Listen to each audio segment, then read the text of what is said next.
अगर आपको पता चले कि कुछ स्टेट्स हैं जहां पे बड़ी दिलचस्प पोजीशनिंग दिख रही है।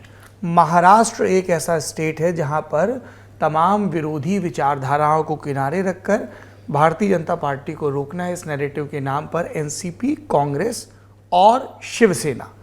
एनसीपी और कांग्रेस पहले भी साथ थे, शिवसेना और वो साथ आए और एक महागठबंधन का, अघाड़ी का उन्होंने नारा दिया जो काफ़ी सफल भी रहा। इसी तरह के प्रयोग को और राज्यों में रेप्लिकेट करना चाहता है विपक्ष, लेकिन जिन राज्यों में ये प्रयोग चल रहा है जैसे बिहार, जहाँ बीच बीच में जेडीयू और आरजेडी के बीच भी तनाव की खबरें आती हैं, जैसे उत्तर प्रदेश जहाँ सपा बसपा के 2019 में साथ आने का प्रयोग विधानसभा चुनाव तक कायम नहीं रहा, नए सिरे से गोलबंदी हो रही है, जैसे तमिलनाडु में शेखर जी ने जिक्र किया कि किस तरीके का फ्रिक्शन नज़र आ रहा है, और केरल और बंगाल, केरल में it's left parties versus Congress, Bengal में it's TMC versus left party plus Congress. तो वो मंजर कैसा होगा, इन सब के बारे में हम टिप्पणी लेंगे अब राजदीप सरदेसाई से। देखिए, बड़ी देश की क्या तस्वीर है सौरभ जी, कौन से वो राज्य हैं जहां विपक्ष को डबल डिजिट गेन हो सकता है और बीजेपी को डबल डिजिट एक तरह से नुकसान होने की आशंका है? कौन से वो राज्य हैं? महाराष्ट्र नंबर 1 एक है, दूसरा राज्य है बिहार जहां लास्ट टाइम एनडीए ने स्वीप किया था, 39 आउट ऑफ 40 मिले थे, तीसरा है बंगाल जहां पिछली बार बीजेपी ने ऐतिहासिक परफॉर्मेंस करके 18 सीटें लाई थी, और चौथा है कर्नाटका जहां बीजेपी ने 28 में से 25 सीटें लाई थी, 26 लाई थी, जो उनके लिए एक बड़ा ऐतिहासिक रिजल्ट था, और मैं कहूंगा पांचवा है मध्य प्रदेश जहां बीजेपी को 29 में से 28 सीटें मिली थी। ये 5 वो राज्य है जहां बीजेपी को डर हो सकता है कि क्या हमें यहां इस बार वाकई एक टक्कर है। दूसरी तरफ यही वो 5 राज्य हैं जहां विपक्ष ने अपने एक तरह से अपने जो अपने एम्बिशंस है, अपनी स्ट्रेटेजी है, उसको कैसे वो मजबूत कर सकते हैं। अब आप हर राज्य में जाइए, क्या हो रहा है। महाराष्ट्र में शरद पवार कहते हैं मैं इस राज्य को संभालूंगा, क्योंकि आप मुझ पर छोड़ दीजिए, मैं उद्धव ठाकरे, कांग्रेस सबको मनाकर I will have grand alliance. यह भी बात चल रही है कि प्रकाश अंबेडकर, उसको भी इस ग्रैंड अलायंस में लाया जाए ताकि ये दलित वोट जो है, जो वो भी एक तरह से कांग्रेस की या इस महाविकास आघाड़ी की तरफ आए। तो किस तरह से एक ग्रैंड अलायंस करने की बात महाराष्ट्र में हो रही है। इसमें बीजेपी ने क्या किया है, बीजेपी को पता चला है कि ये जो अरिथमेटिक है, ये जो गणित है, ये इस समय उनके खिलाफ है। हमें ये महाविकास आघाड़ी तोड़नी है, और आप देखेंगे अगले 4-5 महीनों में पूरे प्रयास रहेंगे या तो एनसीपी को कमजोर करे या कांग्रेस को कमजोर करे, लेकिन महाराष्ट्र में आप देखेंगे राजनीति अगले 4-5 महीनों में कुछ ना कुछ बदलाव जरूर आएगा। ये इस तरह की नहीं। तो ये रहा महाराष्ट्र जी। दूसरा रही है कर्नाटका। कर्नाटका में भी ऐसी स्थिति, मैं डबल डिजिट राज्य कर रहा हूं, वहां भी मल्लिकार्जुन खड़गे को लगता है कि कांग्रेस को की स्थिति मजबूत जरूर है चुनाव जीतने के बाद, लेकिन क्या बीजेपी और जेडीएस साथ में आ सकते हैं? क्योंकि बीजेपी को वहां भी लगता है कि ये जो स्टेटस को है वो कर्नाटका में शायद उनको खतरे की घंटी है। तीसरी है बंगाल, वहां ममता बनर्जी क्या कही है कि आई एम डोमिनेंट प्लेयर, कि मैं सबसे मजबूत हूं, मुझे पूरी सीटें लड़ने दीजिए।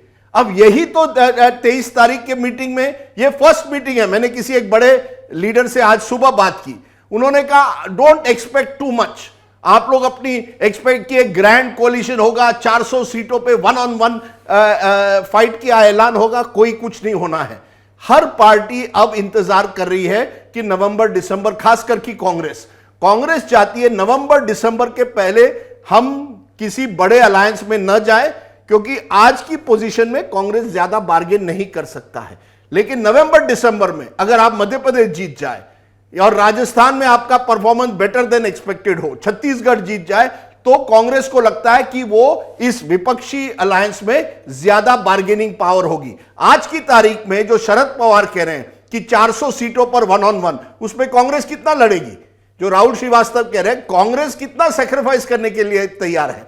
अभी की तारीख में कांग्रेस कह रही है 4-5 महीने रुकिए। ये एक्सप्लोरेटरी जो वर्ड मुझे यूज किया गया, ये एक्सप्लोरेटरी मीटिंग है। क्यों?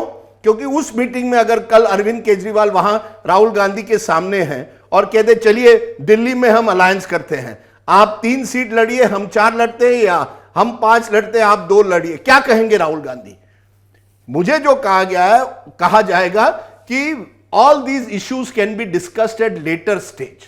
हम इस समय कोई ये तैयार नहीं है कि कौन कौन सी सीट लड़ेगा जी। तो ये विपक्ष के लिए एक बड़ी चुनौती है। महाराष्ट्र में Sharad Pawar is saying I will handle situation. Bengal में ममता बनर्जी कह रही है मैं जिम्मा लूंगी। अब बिहार में आप मीटिंग करते हैं, या कहीं ना कहीं एक मैसेज गया कि नीतीश कुमार और लालू प्रसाद, जो मैंने सुना है लालू प्रसाद ने राहुल गांधी से बात की और कन्विंस किया उनको कि आपको इस मीटिंग में रहना चाहिए, कि आप मत, केवल मल्लिकार्जुन खड़गे को मत भेजिए, आपको भी वहां उस मीटिंग में आना चाहिए। तो वहां भी क्षेत्रीय दल पावरफुल है। कर्नाटका में सिद्धारमैया और शिव कुमार कंट्रोल में है। और 5वां राज्य है मध्य प्रदेश, जहां कल मैंने जब कमलनाथ जी से बात की, उन्होंने इतना कॉन्फिडेंस जताया है कि आप देखिएगा हम इस चुनाव में 140 सीटें लाएंगे, ऐतिहासिक जी। अब ये बोलने के लिए आज की तारीख में ठीक है, क्या वाकई वो होगा?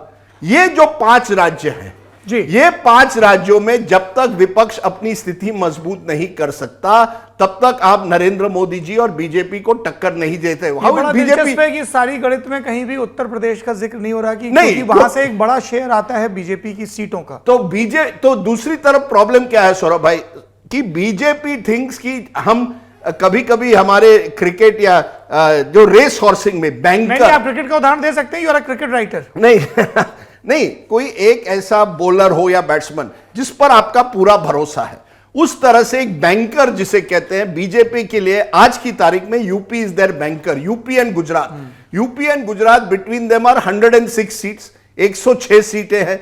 बीजेपी को लगता है कि we are starting with at least 90 to 100 out of these seats.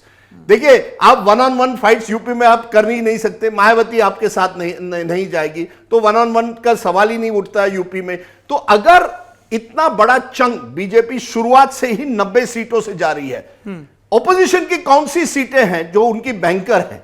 क्या कौन सा वो राज्य है जो ऑपोजिशन पूरी दम से आज कह सकता है कि मैं, ये सीटें तो हमारी है? मेरे सामने केवल एक, आज की तारीख में 1 या 2 ऐसे राज्य हैं, केरल और तमिलनाडु।